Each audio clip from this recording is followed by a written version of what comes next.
What is up, Flack Attack fam? Today we're playing some TCG card sim. If this game just came out, and if you've heard about it, you know it's pretty hot. It's catching some heat, and we're gonna go into the 7 best beginning tips to get you, as you can see here, $30,000 on day 18 and get you making as much as 10 grand a day by day 14. Let's get into the video.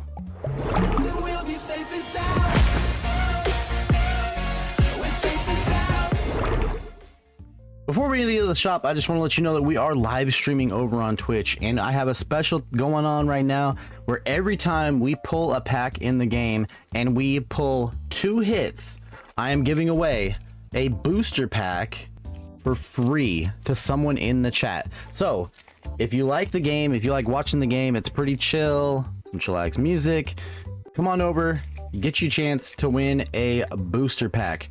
I will pull the pack live on stream for everybody to see, and then I will mail you your card or cards that you want. And if live streaming isn't your thing over on Twitch, go ahead and like and subscribe here. I will eventually be streaming over here, and make sure you turn the notifications on for more tips and tricks and amazing pack rips in TCG Card Shop Sim. Let's get into the shop. So, rule number 1, the first and probably the most important rule about starting out in TCG, you're going to want to keep it simple. Just plain and keep it simple. If you look at my shop here, I expanded my registers a little bit. I have 2 registers now, and I bought these cheap little small cabinets that you can get. They hold a lot of product and they're good for stocking. Keep it simple. Your registers here, you can make it look however you want, but just keep it simple. As you can see, I have a whole bunch of space here, but the trick is to keep it simple, and you want to sell box sets. Box sets make you the most money, the best return on investment, and you're going to want to stock up on these right away. I'm also using the Pokemon mod, so if you don't use the Pokemon mod, it's all of these box sets here. The normal, the basic, epic, legendary box sets. You're going to want to just go ahead and unlock those.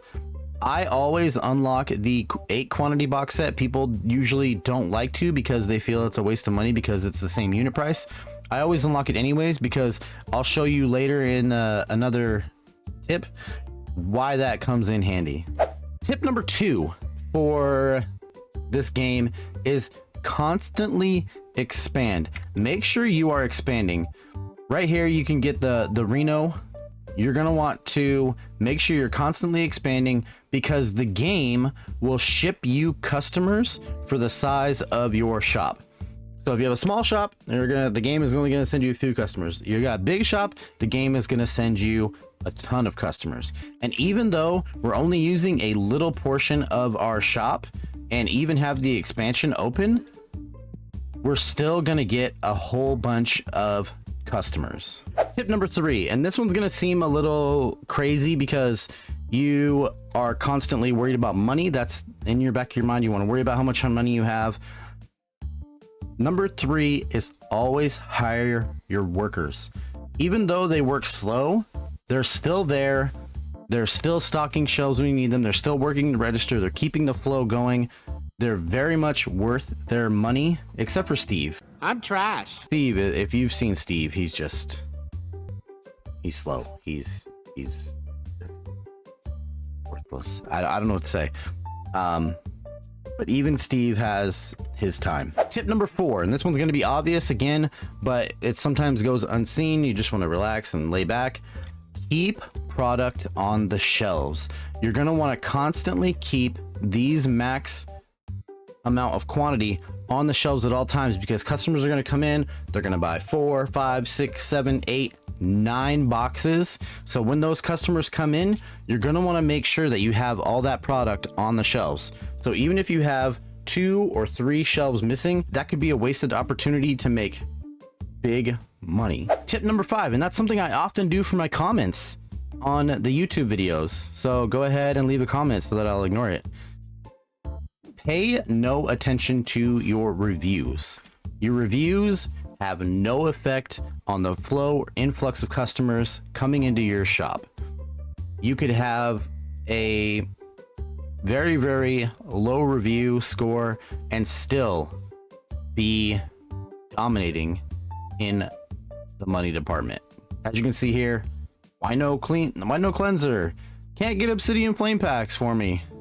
1 star. Sorry about your luck. Go to GameStop. If you want to flex your review status, reviews only last a few days, and once you do this method that I'm teaching you here, you will be able to wipe all of those reviews out and get yourself a 5-star in no time. Rule number 6, and this one's pretty big. I like using this one a lot because I don't like customers aimlessly wandering around the store. And if I have a bunch of singles out and customers are looking through singles, they're not spending maybe, and so they're not bringing in any revenue. So number 6 is only post singles when you have heavy hitters, and I'm talking about cards that are over $100-$200 in value. As you can see here, I have a full art that is going up right now for $3,500 bucks. And with every other merchandise on our shelves, I always market price the cards and the product plus 10% round. That is a safe way to guarantee your product will fly off the shelves.